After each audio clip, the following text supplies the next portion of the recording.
Welcome back, everybody. It's been a long time since I've made a long-form video, and I'm doing this raw. I have no script. I have no really anything keeping me on track. I'm just going to go through and show you all my trades, all my individual issues. I don't really collect that many issues. I read a lot online and through trades, but I figured I'd just make a video and show you where I am in my process of building my library and my Batman timeline. So without further ado, let's just start over here, all the way at the left. This first book is something I got when I was in Japan. I went to Japan a couple of years ago. I got it from one of the gift shops I went to. I've read it once. It's nice. It's really good. It's got nothing to do with what we're talking about today. Next book is something I got from Sideshow. The following book is a Star Wars book that I've never really read. It was gifted to me one time. And now we're getting into the stuff that I have read or I haven't read. I'll tell you if I haven't read it, but Spawn I definitely have read. When I was in my freshman year of high school, I really did love, that dark and gritty and super goth, vibes. Because I was in my corny cringe phase in my freshman year of high school. But I kind of grew out of that slowly. Todd McFarlane's art was something I really enjoyed back then. I still do enjoy it from time to time, especially his work on Spider-Man. But I just don't like Spawn as much anymore. I grew up and became a Superman fan, which happens. So much bad things are happening in the world often, and I just want a little bit of more happiness in my life. Next is the Moon Knight Volume 1. That is a book I have read. Moon Knight is one of my favorite Marvel characters. It's been that way since before the show. It wasn't the show that made me like Moon Knight. I've liked Moon Knight since I saw him in Lego Marvel Superheroes. I've always liked his design. The cover of this book is fantastic. I believe that's Steve McNiven that did the art for that. Or at least the cover. I do really enjoy that book. It's just some good classic Moon Knight fun. Next we have Wolverine by Chris Claremont and Frank Miller. This is a book that got me into Wolverine, I think. Definitely one that helped with the interest. Frank Miller's art has never been anything I've enjoyed. I mean, his work on... Exactly. You see, I struggle to find really much that I do enjoy his art in. But it's just not anything I enjoy. It's too weird. But Chris Claremont on the writing, this is, to me, what made Wolverine who he is today. Definitely the ninja aspects. I have met Chris Claremont once, and he did this whole thing where he went on a rant about how much the MCU has messed with certain characters, and that's when I met him. I got that signed. I got my book signed while he was doing that rant, which it was just a fun, unique thing to be a part of. Next is another one of Frank Miller's books, illustrated by David Mazzucchelli. I really like this duo. They did Batman Year One, which part of the books that revolutionized Batman. This story is nothing super special to me. It's really just Matt's crisis of faith again. Pretty much inspired, Daredevil Born Again and the season 3 show, or the season 3 of the original show. Not Daredevil's best story. I think Daredevil's best story is probably Man Without Fear, which is a Frank Miller book, granted. I'll give him some credit for that. Next we have Black Panther, probably my second or third favorite Marvel character. I've read most of his stuff online. It's hard to find a lot of his stuff anywhere anywhere near me, especially any comic shop. I live out in the Midwest, and there's not a lot of places that carry that kind of stuff. Really not many books anywhere where I'm from, any comic shops, but the ones I do have, so pretty much just Nation Under Our Feet. That's one of my favorite Marvel stories. If you don't know, it's all about Black Panther dealing with a coup in Wakanda, and kind of like, if you grow with the times or if you don't grow with the times, that's up to you, but I am still the king. It's a great book. It's by I apologize if I say this horribly wrong, but Ta-Nehisi Coates, it's amazing. I love it. I suggest you give it a try. Next is Hawkeye, My Life as a Weapon by Matt Fraction. As you can see, I'm currently reading through it. Matt Fraction's a new writer to me. Recently in his Batman run, which is something that I have really been enjoying. If it keeps going as it is right now, it'll probably be one of my favorite Batman comics ever made. Next we have Civil War. I have not read that book. It's one that's on my list by Mark Millar and Steve McNiven. It's one I'm excited to read. I'm not, like I said, I'm not a huge Marvel person, obviously. Much bigger on DC. That's just where my loyalty lies. Not in any way like I'm disloyal to Marvel or like I don't like Marvel, but I just appreciate DC's characters more. Next we have Spider-Man Life Story. I've never been a huge Spider-Man fan, but I do enjoy the character when he's treated correctly, and I don't like the constantly beating him up, but it's just what writers seem to want to do today. Next we have Weapon X. Weapon X is a book that is very dark. Maybe not dark is the right word, but that's one of the first Marvel books I read. Wolverine's one of my favorite Marvel characters as well. And there was just something about the mistreatment of the character. Not of the character, but like it was intentional. I do really enjoy that book. That's one of my favorite of the Marvel series that I have.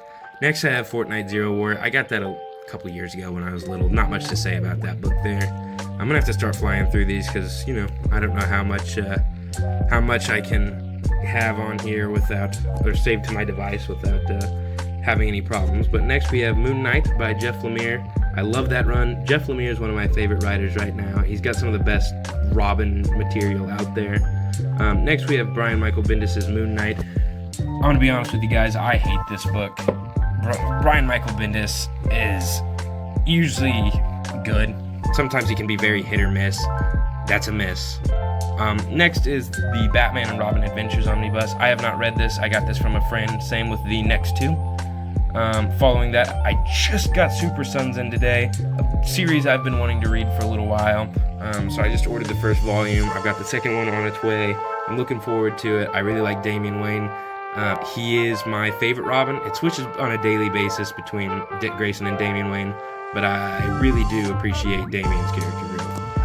Next is any must-have that any comic collector is going to have, and that's Watchmen. That's just required. The impact it had on the graphic novel world at large is still felt today. Next we have Dennis Camp's Absolute Martian Manhunter. I've heard great things about this book. I'm almost finished with it, and I'm going to say great things about this book. It's a great talk on loneliness and being cold and pushing people away. Next we have Absolute Superman, the best of the Absolute books that I've read personally. It's great. I mean, there's not much else to say about it. Jason Aaron did one of my favorite Avengers runs.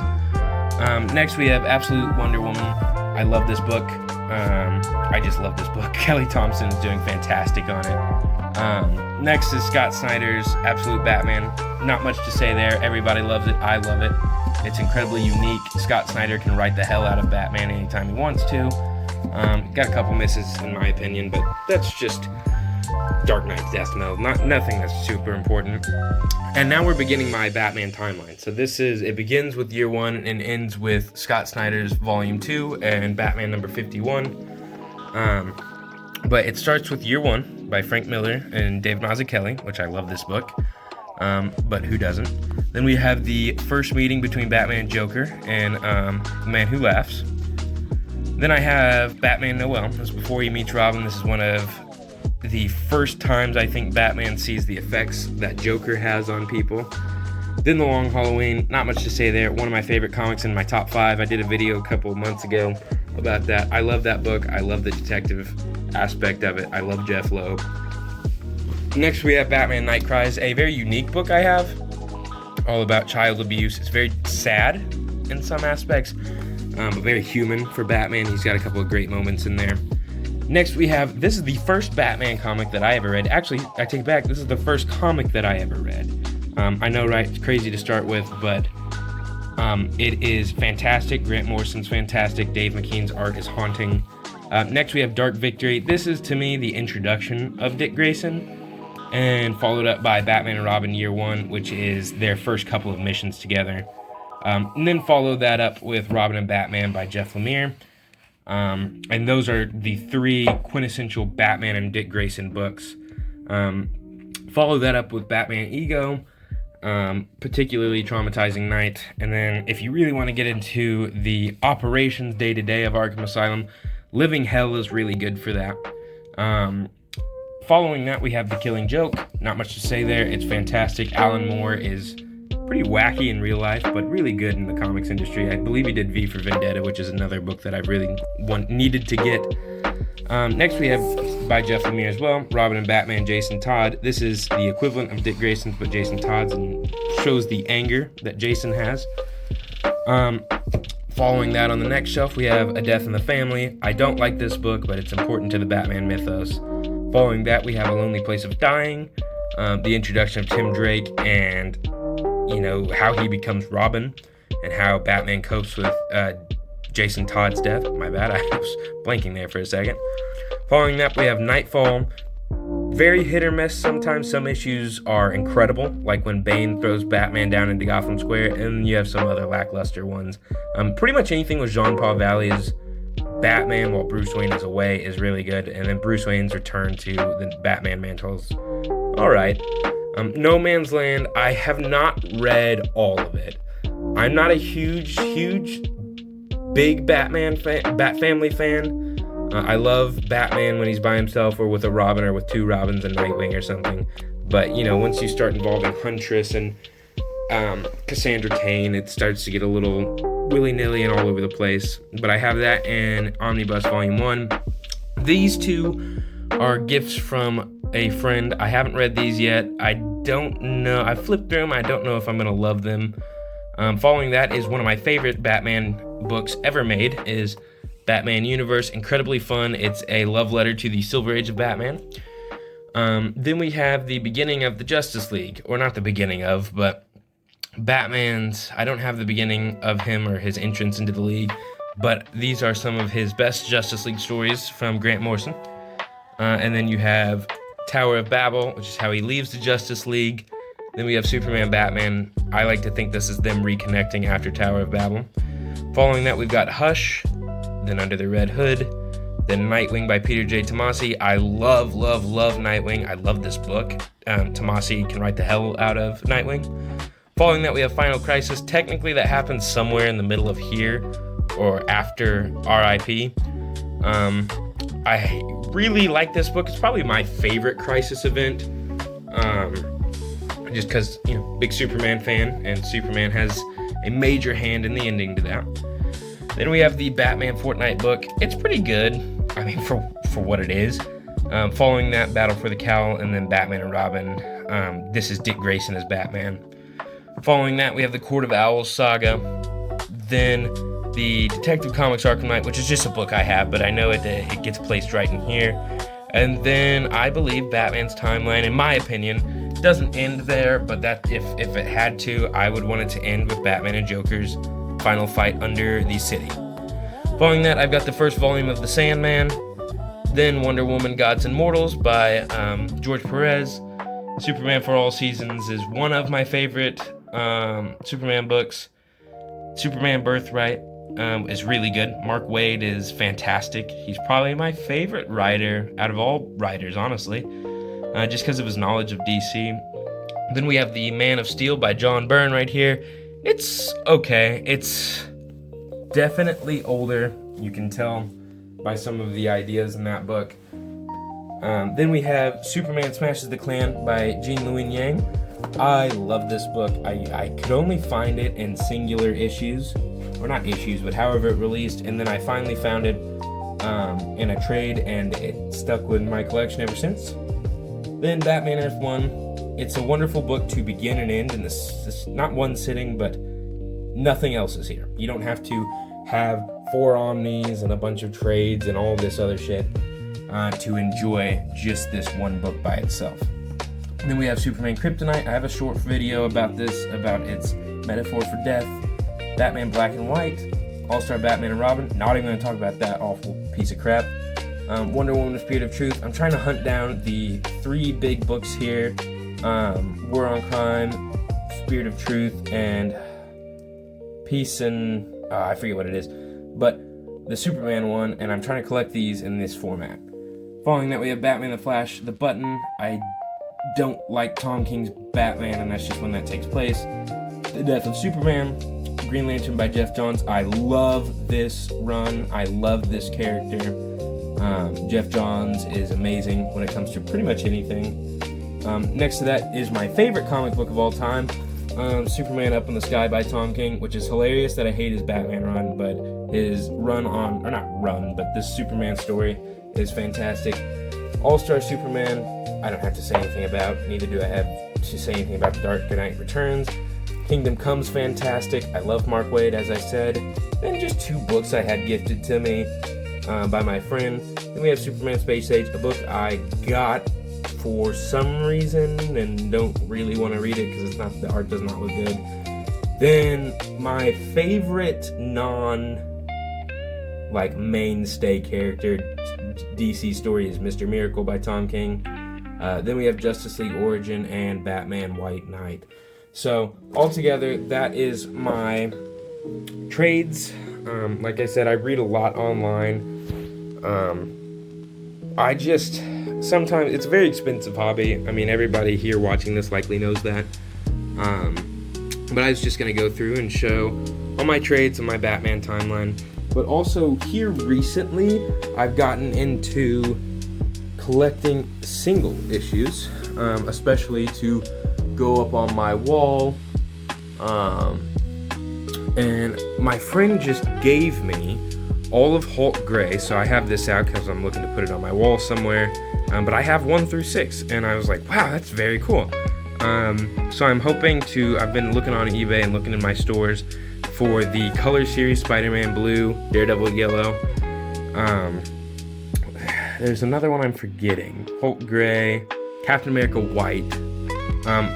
Then this is just, like I said, some other individual issues I'm looking to put up on my wall. Oops, it's backwards. These are just to hold my books when I go to the comic book store. I was right the first time. Never been a huge Spider-Man fan. Sorry, you just saw my feet. It's kind of gross. My bad. Well, I won't show every cover in here, or talk about every cover in here. This is something my friend gave me, same one that gave me all those other things. He really likes that I collect comics and all that good stuff. So he gave me that. Following that, we have a couple of Chip Zdarsky's Daredevil issues. I have one of them up there in the corner, but I'm going to replace it very soon with that because I love that cover and I love the King Daredevil story arc. Then we have Stephanie Phillips' Daredevil, fantastic. If you check out my short form content, you'll find out how much I really do love this story so far.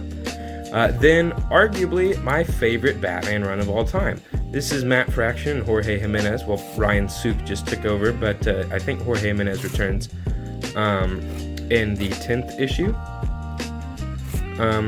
But yeah, I just love the way Fraction is carrying Batman Bruce Wayne. Then we have Batman Eternal.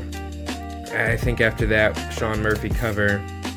Another cover for 64, 69. 110. Got some. Who did this? Not too sure who did this. Gabriel Del Otto, I think. Then some other just generic covers from Tony S. Daniels. I'm missing book 1, but I've got most of the Colt. Batman Fortress was a book that I read all the way up until the end. I don't have the 8th issue, or I don't know where it went, but I did finish that. Then we've got some Batman Incorporated by Grant Morrison, Batman The Return, some Philip Kennedy Johnson Batman and Robin. I'm missing number 1 of Dick Grayson's Batman stint. Then we got some more of Dick Grayson's Batman stint, The Return of Bruce Wayne, or After Bruce Wayne Returns. All-Star Batman and Robin, The Boy Wonder. Some Neil Adams, The Odyssey. Some free comic book day stuff. Then I've got some Dark Crisis here. Deathstroke the Terminator by Tony Fleecs. I'm already enjoying this series a lot. It's very fun. What is this story? Why am I blanking? Black Mirror. The Dick Grayson is Batman, Scott Snyder and Jock. Then we've just got some of, I believe this is Dan Mora and Tamaki on the book, Tom Taylor, some other generic, the McFarlane, Free Comic Book Day. Here we go. The rest of Hulk Gray, The Death of the Justice League, Moon Knight #1, which that is the second printing. More Free Comic Book Day, and then all of Nightwing Year 1, which I found through most of just long boxes. I had to order one of them. Nightwing, guest starring Batgirl. I love this cover because it's got Deathstroke. Deathstroke's one of my favorite Batman villains. This story by Dan Watters is incredibly unique. It's just Nightwing on a bridge with 2 snipers, and it's I don't know. It's just a really unique story. It's really fun to read. Gene Luen Yang, I just love his writing, and this cover was awesome with Wolverine. Supergirl, Woman of Tomorrow. This Free Comic Book Day. And then the Deaths of Wolverine. This is the Krakoa Wolverine. But yeah, those are all my comics, especially I've got some on the walls up there, which we can go through really quickly. I'm watching some Moist Critical. Over here, I've replaced the Flash cover with some Alex Garner art. And then I added some up here. And then I've got some over here. And then I've got some over here. But those are all my comics in my collection. I'll probably do another one in a couple months after I get more single individual issues. Looking forward to that, and thanks for watching.